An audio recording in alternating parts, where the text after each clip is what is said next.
Good morning and welcome to BarbWire Strategy. This is the Colonel's Morning Election Report. I am Colonel Jim Ed Love, and I just wanted to give you a brief message that I apologize the fact that this one is going to run a little bit long. I had intended this one to only be about 9 or 10 minutes, but instead it's going to be about 16. Of course, I'm adding to it as I'm talking to you right now. But I thought that everything that is in this needed to be in there. I've edited it all down as tight as I could. Originally, it was about 25 minutes, so I actually did bring it way down. But if you can stay with me for the full 16 or put it on pause and come back later, that'll be fine. Allow me to first say that I want to wish everybody a happy Thanksgiving. And here's a few messages from the rest of our family here at BarbWire Strategy. Hello, this is Alexander wishing you a happy Thanksgiving from BarbWire Strategies. Hi, this is India wishing you a happy Thanksgiving from BarbWire Strategy. Hey, this is Connor, India's boyfriend, wishing you a happy Thanksgiving from BarbWire Strategy. And I also want to pay special thanks to our sponsor, the Alexandria Group, for allowing this broadcast from BarbWire Strategy to be possible. I thought we'd start this off today with a brief word from our president, one of the greatest leaders we have ever had here in the United States. And so here we go to Donald Trump at the White House, where he pardons our turkey. Once again, Melania and I wish to thank everybody for your incredible courtesies and also wish you a happy Thanksgiving. And now it's time for the moment of our guest of honor. They've been waiting, and in this case, he's been waiting for this. And bring him out. Look at that beautiful, beautiful bird. Oh, so lucky. That is a lucky bird. Corn, I hereby grant you a full pardon. Thank you, Corn. What a great.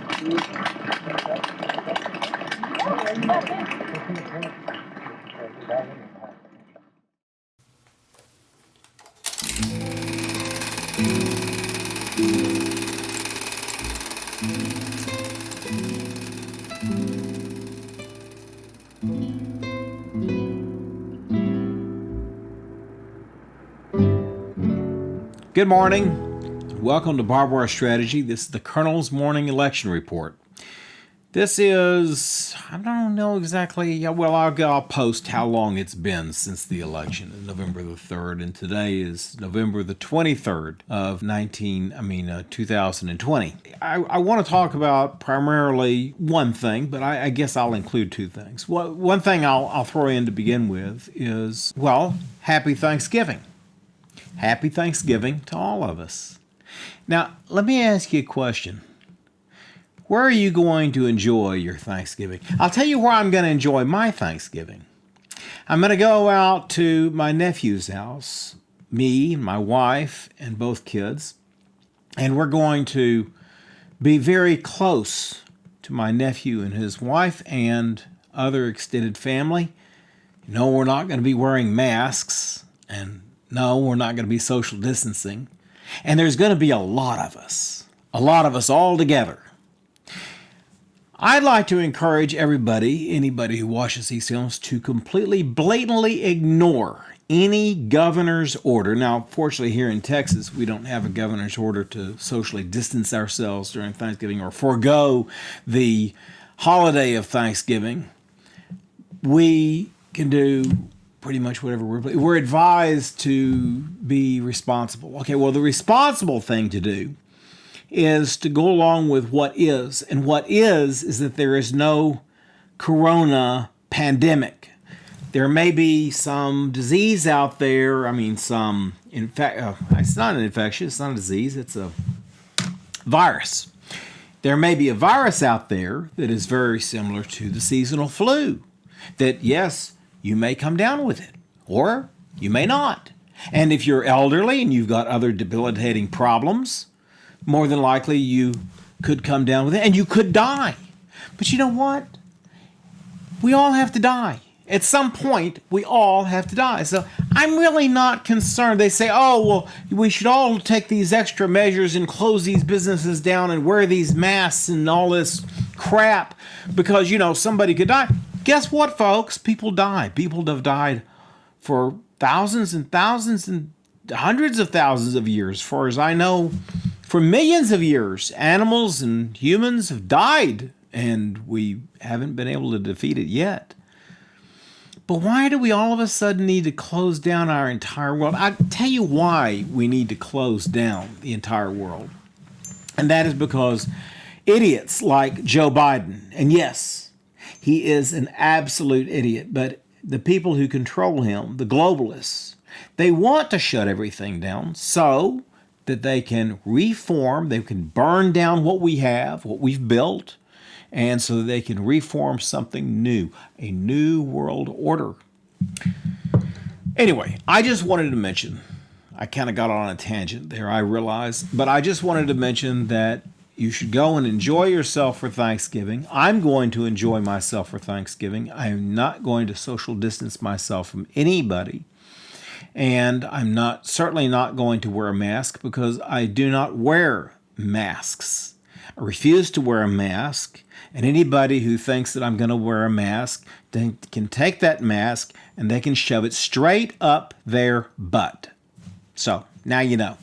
Anyway, what I wanted to talk about today briefly or this morning, the Colonel's Election Morning Report, as I call it, is the fact that right now we're all still waiting to find out what's going to happen with the election. We're all still waiting for all these court actions to take place. We've been promised all this terrific fireworks, this explosive detail. And the media is, in the meantime, almost gone into comedy hour by making fun of the Trump attorneys and the Trump defense on this. I was listening to Mark Levin about this and Rush Limbaugh, and I agree with him. We need to take a deep breath and relax about this. I do not believe Joe Biden is going to be crowned anything. I think he's going to be sent back to his basement where he belongs so that he can die of his Alzheimer's.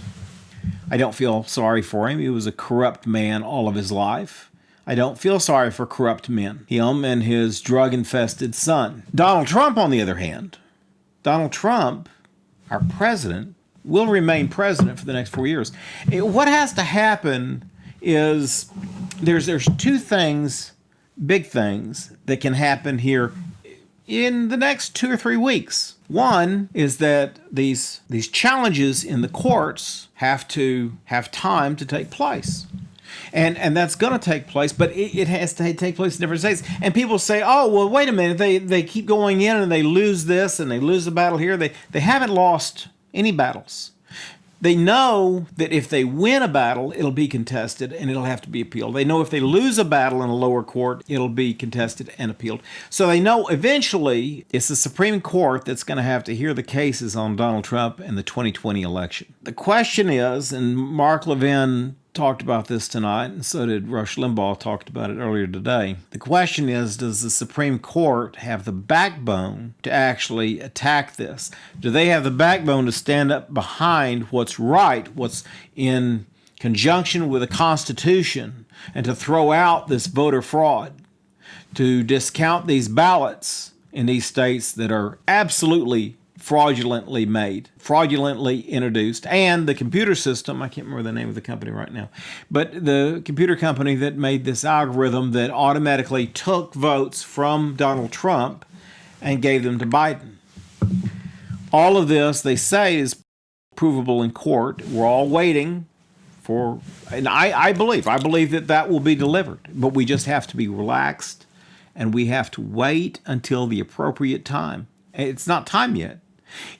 What we should do is just enjoy Thanksgiving. Enjoy Thanksgiving, maskless, close to your family, and be reassured that when it's all over and the dust is settled, the champion, Donald Trump, will be our president.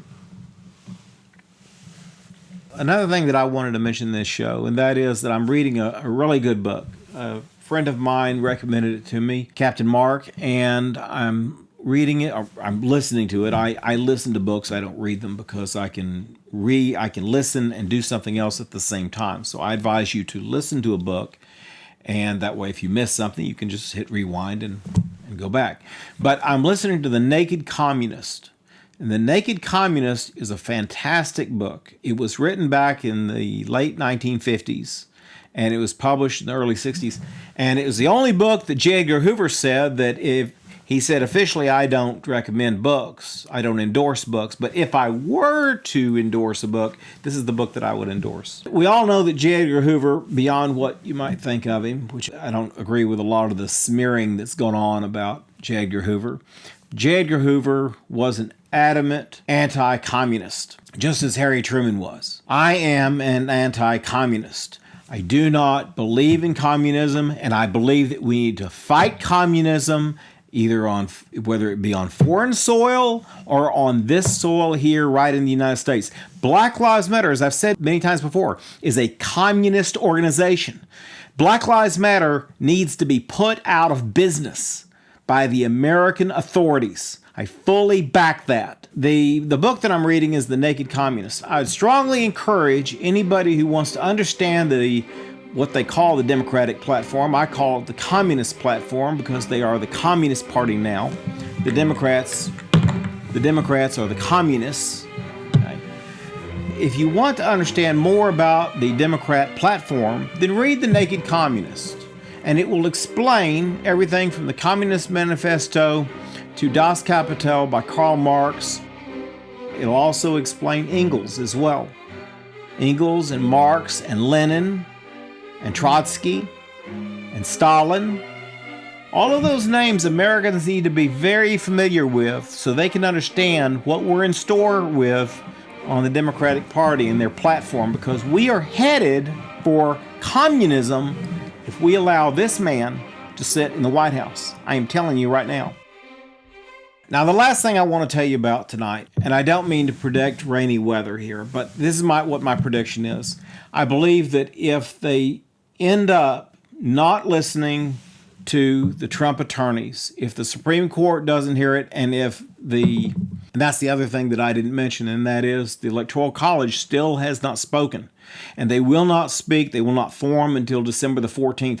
So all of us Trump supporters, let's not lose faith in our Electoral College system. But in case the Electoral College system fails, in case the Supreme Court fails us, and this idiot enters the White House, he'll never be my president. But if this idiot is put into the White House falsely under voter fraud, then I will make the prediction that they will also get the Senate. Now, all the rhinos are out there right now running around because, they didn't support the president at all. The guys like Romney, they didn't support the president at all. Now they're worried that the Republicans in Georgia aren't going to support these two candidates for the Senate. And they're worried now that they may lose the Senate. Hey, I can tell you exactly. I don't live in Georgia. If I did live in Georgia, I can tell you exactly what I would say.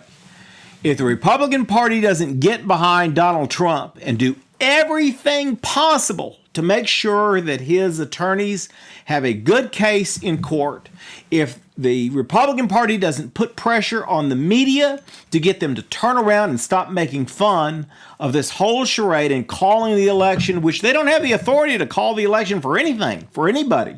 They couldn't make Joe Biden dog catcher if they wanted to, but they're trying to sway the vote. What they're trying to do is convince the American public that Joe Biden is the winner. And so that just in case we end up, the Supreme Court or the Electoral College end up giving it to Donald Trump, as it should be, then they can have everybody cry foul and say, this is wrong. We all thought that Biden was going to be the guy. And so that's what they're going to do. They're going to try to cause as much mayhem as possible. If I was a voter in Georgia, I would tell the Republican Party to go straight to hell. And I would tell them that I'm not going to show up to vote for the Senate in Georgia. The reason for that is, you know what? If the Republican Party can't stand behind Donald Trump, then they don't deserve my support at all. And that is the way it will be in the future. If they don't support Donald Trump, if the Republican Party does not support Donald Trump, I encourage everybody to not support the Republican Party if they don't back Donald Trump. Folks, this is the last election. They keep talking about in 2024.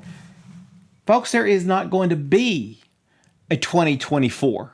Oh, 2024 may come, but I'm saying that there will not be any fair election in the future, because if the Democrats can commit voter fraud in this election and get away with it, and basically, like I said before, it was like somebody coming in and raping your wife while they're doing it and saying, we're not raping your wife, even though they're raping your wife. These aren't the droids you're looking for. aren't the droids we're looking for. That is exactly what the Democrats have done. They are raping us. They are raping us, and they're laughing at us. And if we sit back and allow the Republican Party and allow these communist Democrats to get away with what they're doing, then we deserve whatever we get. And what we will end up with is a House that's owned by the Democratic Party, a Senate that's owned by the Democratic Party, and a White House where an idiot man who's controlled by the communist puppeteers, and of course his whore, Kamala Harris, will be there with him in the White House. If that all comes to pass and we sit back and just let it happen and call it constitutional even though it's not, you know what? We deserve whatever we get. I encourage the Republican Party to back Donald Trump in this race all the way to the very end. And remember, the end isn't until Inauguration Day. And even then, I encourage Donald Trump not to leave the White House under any circumstances. We cannot allow our country to fall to the communists. This man, or this bobblehead, is Joe Biden. He represents the future of the Democratic Party, of communism. Okay, enough doom and gloom about the election and voter fraud and all of that mess. I just want to wish you a happy Thanksgiving, and don't wear a mask, don't social distance, get with as many relatives as you possibly want to or can, and ignore, if you live in one of these states that has a governor that's a tyrant, ignore the hell out of him. And tell anybody who interferes with your business to go straight to hell. But why? Because you're an American and you got the right to your own privacy and your own life. You do whatever the hell you want to do. This is Colonel Jim Ed Love telling you happy Thanksgiving from BarbWire Strategy. I'll see you on the next Election Morning Report. Bye-bye. This is a fraud on the American public. This is an embarrassment to our country. We were getting ready to win this election. Frankly, we did win this election.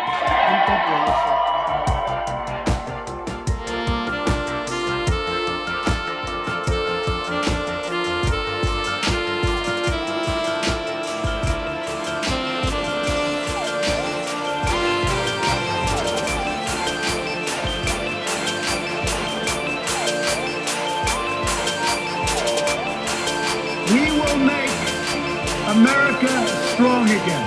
We will make America proud again. We will make America safe again. And we will make America great again. God bless you and good night.